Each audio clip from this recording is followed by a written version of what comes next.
नमस्कार मंडळी.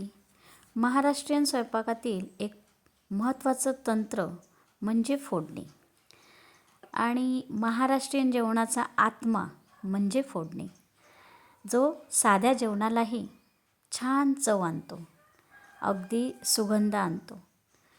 तर खमंग फोडणी कशी बरी करायची? तर तेल, तूप, मोहरी, जिरे, हिंग, हळद, कढीपत्ता सगळं काही तेल गरम झाल्यानंतर घालायचं, छान तडतडू द्यायचं. नंतर त्यामध्ये आपले लंकेचे मसाले येतात आणि छान अगदी फोडणी तडतडू लागली की ती अलगद अगदी वरून घालायची की खूप छान सुगंध येतो आणि त्या जेवणालाही सुंदर चव येते. एकदा नक्की करून बघा आणि कमेंटमध्ये नक्की सांगा हा व्हिडिओ कसा वाटला. आवडल्यास लाईक शेअर सबस्क्राईब करायला विसरू